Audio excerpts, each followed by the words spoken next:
जंगल में ठंड का मौसम चल रहा था। मम्मा चिड़िया अपने घर की मरम्मत का काम कर रही थी। मम्मा चिड़िया के 2 बच्चे थे जो उसी पेड़ पर मम्मा चिड़िया ने थोड़ी दूर घोंसले में बिठाए हुए थे। मम्मा आप थक गई होंगी, मम्मा थोड़ी देर आप आराम कर लें। नहीं मेरी बेटी, मैं ठीक हूँ।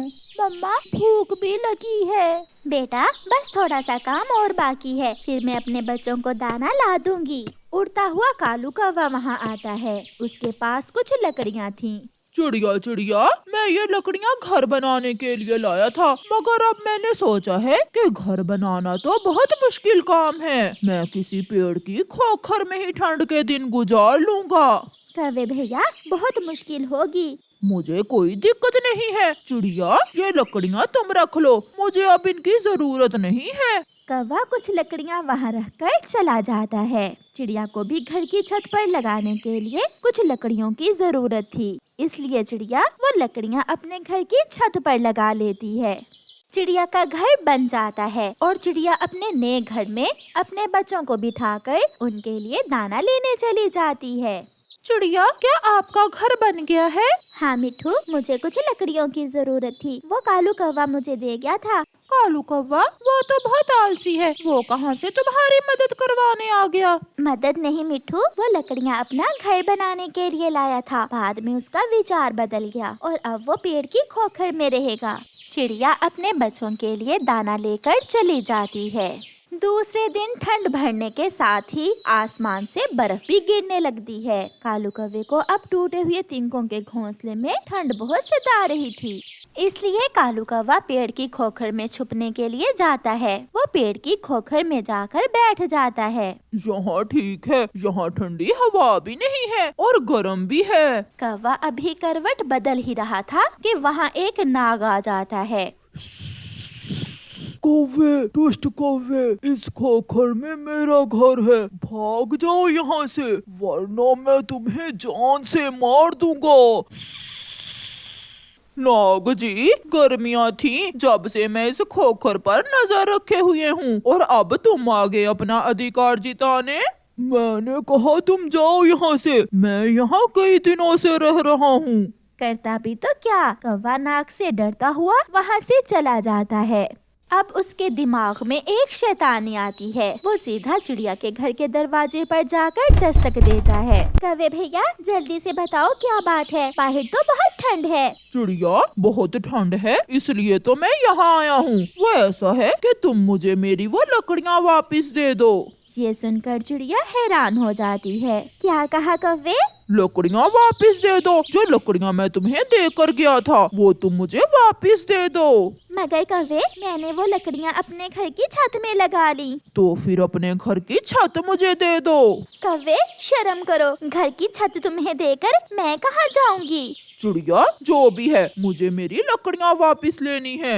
मैं नहीं दूंगी। मैं लूँगा, मैं देखता हूँ तुम मुझे कैसे नहीं देती हो मेरी लकड़ियाँ। शोर सुनकर चिड़िया का पड़ोसी कबूतर वहाँ आ जाता है। रुको रुको, क्या हुआ चिड़िया और कौवे, क्यों लड़ रहे हो? फिर चिड़िया कबूतर को सारी बात बताती है और अब मुझसे ये लकड़ियाँ लेने आ गया है। यार कबूतर, वो मेरी चीज थी, मुझे जरूरत है, मैं लेने आ गया। चिड़िया, ठंड के दिन है, ये बेचारा जाए भी तो कहाँ। तुम ऐसा करो, इसे कुछ दिन अपने ही घर में रख लो। अगर तुम इसे छत से लकड़ियाँ उतार कर दोगी तो तुम भी ठंड से मरोगी। चिड़िया मान जाती है और कौवा चिड़िया के घर में चला जाता है। वहाँ उस कोने में रखो अपना घोंसला और हाँ, हमसे ज्यादा फजूल बातें न करना।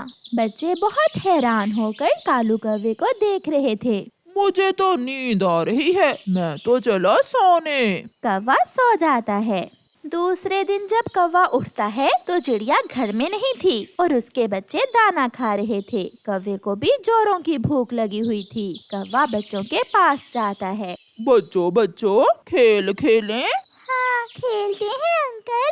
तो फिर अपनी आंखें बंद करो, मैं तुम्हें बंदर बनकर दिखाता हूँ। ये सुनकर बच्चे हंसने लग जाते हैं। बच्चे अपनी आंखें बंद करते हैं और कालू कौवा जल्दी से उनका दाना उठाकर खा जाता है। कौवे अंकल अब आंखें खोल ले। कल कल बनूंगा मैं बंदर। आज मुझे भूल गया कि बंदर कैसे बनते हैं। फिर कौवा चुपके से जाकर अपने घोंसले में लेट जाता है। कबूतर भैया, आपने तो मेरे गले मुसीबत ही डाल दी है। वो कालू का बच्चा सारी रात जोरों से खराटे मारता रहता है और मुझे सोने भी नहीं देता है। चिड़िया, गलती तुम्हारी है। तुमने उस बुरे कौवे से लकड़ियाँ क्यों ली? हाँ कबूतर, मुझसे भी गलती हो गई। उस शाम चिड़िया अपने घर में गरम गरम खिचड़ी बनाती है। कोने में बैठा हुआ कौवा चिड़िया को गौर गौर से देख रहा था। गंध तो कमाल की है। चिड़िया, क्या बना रही हो? आज मैं अपने बच्चों के लिए खिचड़ी बना रही हूँ। जब खिचड़ी बन जाती है तो चिड़िया एक बर्तन में थोड़ी सी खिचड़ी डालकर कौवे को दे देती है। अभी गरम है, ठंडी करके खाना कौवे। चिड़िया, तुम बहुत अच्छी हो। मगर तुम बहुत बुरे हो, मुफ्त में ही मेरे गले पड़ गए हो। फिर कौवा मजे मजे से खिचड़ी खा लेता है। चिड़िया के बच्चे भी खिचड़ी खा लेते हैं। प्यारे दोस्तों, इस कहानी में आगे बढ़ने से पहले जल्दी से इस कहानी को लाइक कर दें। आपका धन्यवाद। बाहर तो आज बर्फ के साथ साथ कोहरा भी बढ़ गया था, इसलिए ठंड अपने जोरों पर थी। कौवे, शुक्र करो तुम मेरे घर में हो। अगर बाहर होते तो अब तक तुम मर गए होते। चिड़िया, भोजन मुझे तुम दे देती हो, मुझे बाहर जाने की जरूरत ही क्या है? सब सो जाते हैं, मगर कालू कौवे का ध्यान तो खिचड़ी की तरफ ही था। वो आहिस्ता से उठता है और हंडिया से जाकर खिचड़ी खाने लगता है। चिड़िया की भी आंख खुल जाती है। दुष्ट कौवे, बेशरम, ये थोड़ी सी खिचड़ी मैंने अपने बच्चों के नाश्ते के लिए रखी थी और तुम इसे चट करके हो। अब मैं तुम्हें अपने घर में कभी नहीं रखूंगी। मुफ्त में नहीं रह रहा। घर की छत मेरी लकड़ियों से बनी हुई है। हाँ। फिर दूसरे दिन चिड़िया मिट्ठू के पास जाती है और मिट्ठू से कहती है, मिट्ठू, आज तुम मेरे साथ आओ, हम पहाड़ों वाले जंगल से सूखी लकड़ियाँ लेकर आएंगे। मगर चिड़िया, मेरे पास ये लकड़ियाँ हैं, तुम ये लकड़ियाँ ले जाओ, ये मजबूत भी हैं और सूखी भी। चिड़िया वो लकड़ियाँ ले जाती है। कौवा नदी पर पानी पीने गया हुआ था। चिड़िया घर की छत से कौवे की दी हुई सारी लकड़ियाँ उतारती है और वहाँ मिट्ठू से लाई हुई लकड़ियाँ लगाने लगती है। बच्चे भी अपनी मम्मा की काम में मदद कर रहे थे। थोड़ी ही देर में चिड़िया सारा काम कर लेती है। अब आएगा मजा। वो कौवा रहता भी है, खाता भी है और फिर भी चोरियाँ करता है। अब मरेगा वो ठंड में। कौवा भी आ जाता है। वो दस्तक देता है। चिड़िया, दरवाजा खोलो। चिड़िया, मैंने घर की छत बदल ली है। बाहर तुम्हारी लकड़ियों की गठरी पड़ी है, वो उठाओ और चलते बनो यहाँ से। ये सुनकर कौवा हैरान हो जाता है, मगर अब वो कुछ भी नहीं कर सकता था क्योंकि चिड़िया ने उसकी लकड़ियाँ उसे लुटा दी थीं। फिर कौवा वो लकड़ियाँ उठाकर ठंडे ठंडे मौसम में कभी इधर जाता तो कभी उधर। ऐसे ही रात हो जाती है और कौवा ठंडी रात में उन लकड़ियों पर बैठा हुआ रो रहा था। वो सोच रहा था कि अगर वो चिड़िया के घर में चोरियां ना करता तो कितने मजे से वहाँ रह सकता था। दूर किसी जंगल में एक बड़ा सा पेड़ था और उस पेड़ की शाखाओं पर घर थे। उन घरों की मालकिन चील थी। चील ने वो घर किराए पर दिए हुए थे। जो बड़ा सा घर था वो कौवों ने किराए पर लिया हुआ था और एक छोटे से घर में रानू चिड़िया और मानो चिड़ा रहते थे। चील महीने के आखिर में सब पक्षियों से किराया लेने आती थी। ये लो चील बहन, आपका किराया। तुम दोनों कौवे सबसे अच्छे किराएदार हो। किराया हमेशा महीने के आखिर में दे देते हो। और एक तरफ वो बीमार रानो और मानो चिड़ा है। जब भी उनसे किराया लेने जाती हूँ कोई ना कोई बहाना बना देते हैं। अच्छा चील दी, इस बार क्या बहाना बनाया उन्होंने? मानो ने दरवाज़ा खोला था, कह रहा था मेरी पत्नी बहुत बीमार है, इसलिए मैं काम पर नहीं गया और मेरे पास पैसे भी नहीं। जब आएंगे मैं किराया दे दूंगा। तोबा तोबा, चील दी, वो दोनों बहुत बड़े झूठे हैं। अभी कल ही तो मैंने उसकी पत्नी को देखा था, एकदम हट्टी कट्टी थी। भला बैठे बिठाए वो कैसे बीमार हो सकती है? ये सब किराया ना देने के बहाने हैं। हाँ, मुझे भी यही लग रहा है। धन्यवाद गौरी, तुमने मुझे सच बता दिया। अब देखना मैं उनके साथ क्या करती हूँ। चील कालू और गौरी से किराया लेती है और वापस चली जाती है। गौरी, तुमने चील दी से झूठ क्यों बोला? कल रानो खुद तुम्हारे पास आई थी और वो इतनी बीमार भी थी। कालू, मुझे वो रानो की बच्ची बहुत बुरी लगती है। अब देखना, चील जल्दी से उस रानो और उसके पति को यहाँ से निकाल देगी। दोपहर को कव्वे और कवि का बेटा जग्गू घर आता है तो घर में ताला लगा हुआ था। इतनी प्यास लग रही है, अब पानी कहाँ से पीऊं? वो देखता है कि रानो चिड़िया के घर का दरवाजा खुला है। रानो आंटी के पास जाता हूँ, वो तो मेरा प्यार भी बहुत करती है। जग्गू कौवा रानो चिड़िया के घर जाता है। रानो आंटी, मुझे पानी मिलेगा? हाँ जग्गू बेटा, और मैंने कल खीर बनाई थी, आपको खीर पसंद है ना? हाँ, बहुत पसंद है। रानो चिड़िया जग्गू को पानी का गिलास देती है तो पीछे से कालू कौवा और गौरी कवि आ जाते हैं। जग्गू, तुम यहाँ क्या कर रहे हो? घर क्यों नहीं गए? घर को ताला लगा हुआ था और मुझे प्यास लगी थी तो मैं यहाँ आ गया। गौरी कवि जग्गू के हाथ से पानी का गिलास लेती है और तोड़ देती है। कोई जरूरत नहीं है इस बीमार के हाथ से कुछ लेने की। जग्गू बेटा, ये खुद तो बीमार है, आपको भी बीमार कर देगी। गौरी बहन, ये आप क्या कह रही हैं? जग्गू को मेरे खिलाफ क्यों भड़का रही हैं? तुम चुप करो। गरीब और बीमार पति पत्नी, तुम दोनों यहाँ से चले क्यों नहीं जाते? हम सबको भी चैन आ जाएगा। लेकिन गौरी बहन, हमने किया क्या है जो आप इतनी नफरत करती हो हमसे? बस मुझे तुम जैसे बीमार पक्षी पसंद नहीं। खुद तो बीमार हो और बाकी सबके लिए भी मुश्किल बनते हो। तुम जैसे गरीब पक्षियों को तो मर ही जाना चाहिए। गौरी बहन, अब बहुत हो गया, अब जाइए यहाँ से। निकलोगी तो तुम यहाँ से बहुत जल्द चीलती तुम्हें इस घर से निकाल देगी, फिर हमें सुकून मिलेगा। ऐसी जली कटी सुनाकर गौरी कवि वहाँ से चली जाती है। जब रात को रानो चिड़िया का पति घर आता है तो रानो उसे सारी बात बताती है। मानो चिड़ा कालू कव्वे के घर जाता है। कालू और गौरी, दोबारा मुझे और मेरी पत्नी को बेइज्जत करने की जरूरत नहीं है। तुम्हारी पहले कौन सा इज्जत है जो बेइज्जत होगे? किराया तो तुम देते नहीं हो। वो तुम्हारा मसला नहीं है। चील बहन हमारी मजबूरी जानती है। अगले दिन बहुत तेज बारिश होती है और रानो और मानो चिड़ी के दरवाजे पर दस्तक होती है। मानो चिड़ा दरवाजा खोलता है तो चील 2 नए किराएदारों को लेकर खड़ी थी। जल्दी से ये घर खाली करो, ये घर अब इनका है। जी, आप हमारे साथ मजाक कर रही हैं? इतनी तेज बारिश है, हम कहाँ जाएंगे? ये मेरा मसला नहीं है, ये पक्षी मुझे किराया ज्यादा दे रहे हैं। तुम्हारी तरह नहीं है जो हमेशा बहाने बनाते हो। रानो चिड़िया भी घर से बाहर आती है। चील बहन, मैं बीमार हूँ, हम दोनों इतनी तेज बारिश में कहाँ जाएंगे?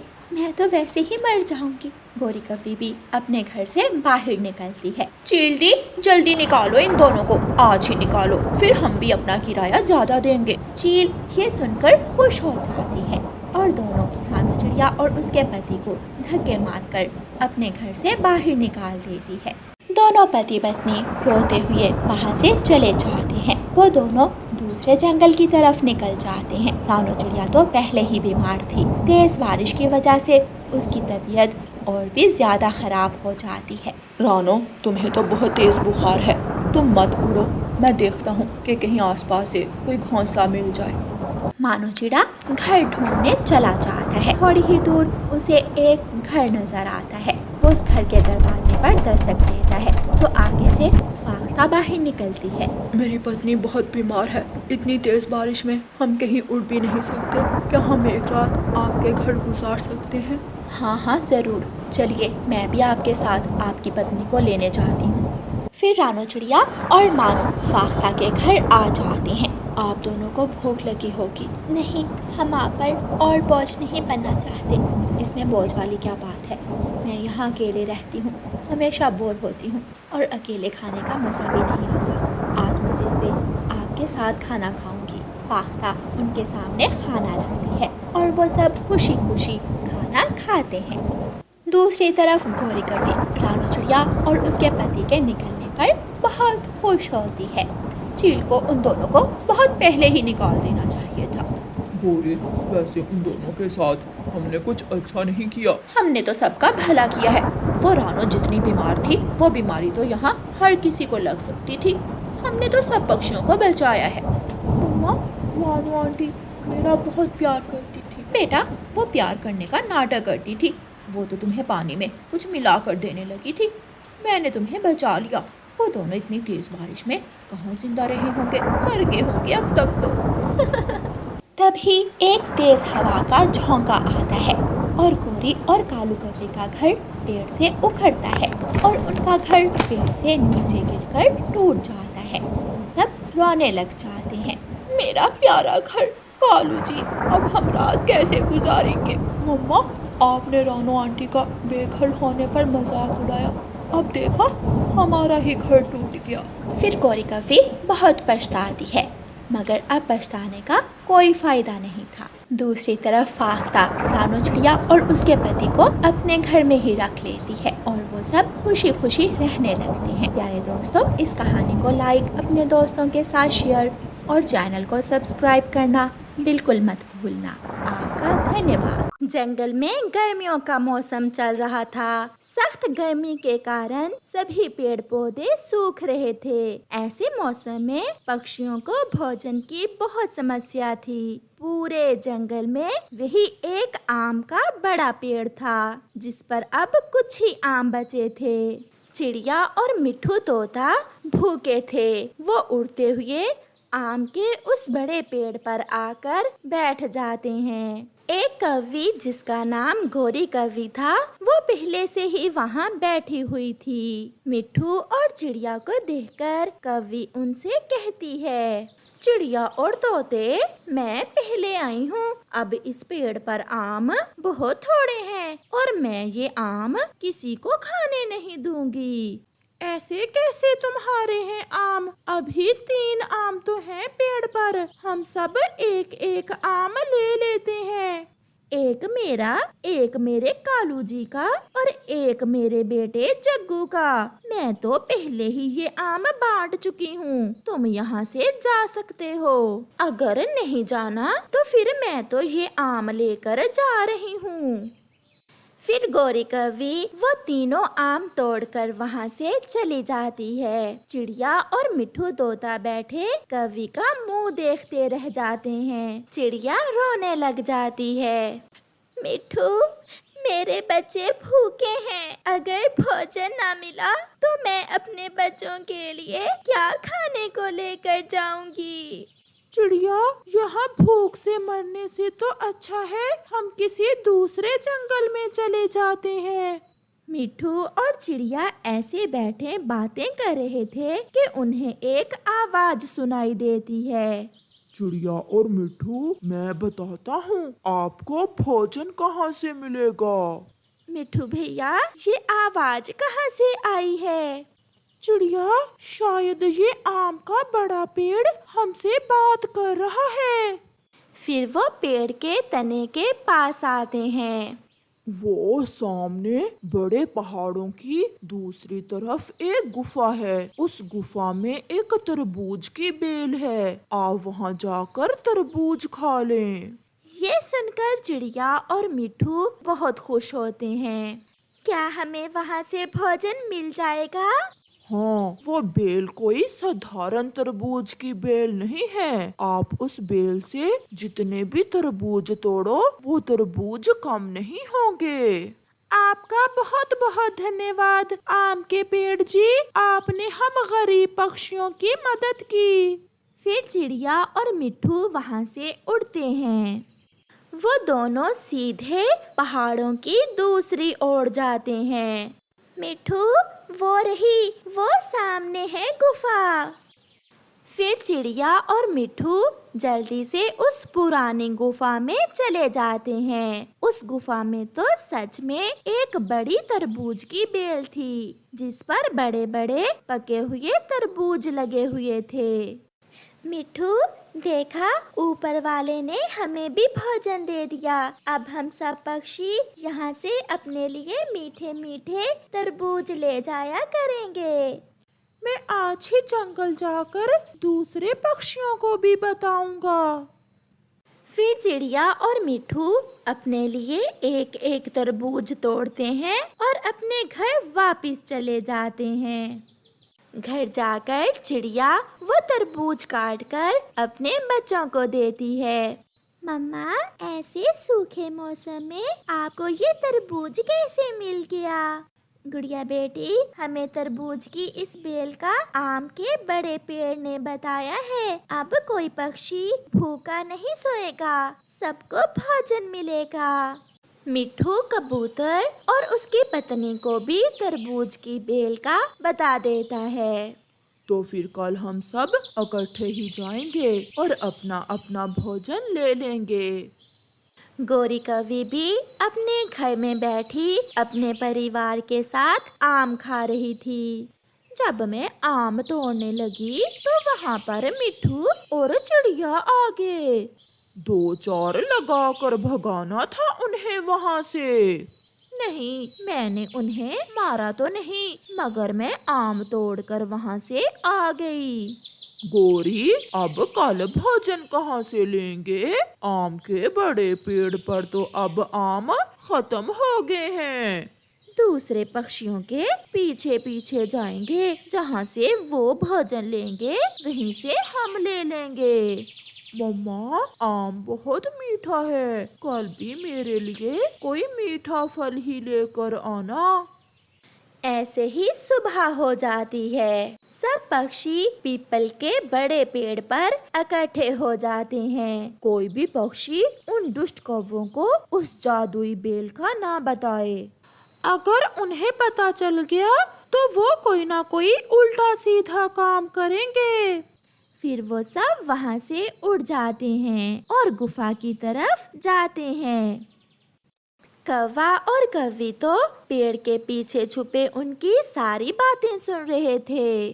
देखा कालू, गंदी आंखों वाला कबूतर सब पक्षियों को हमारे खिलाफ कर रहा था।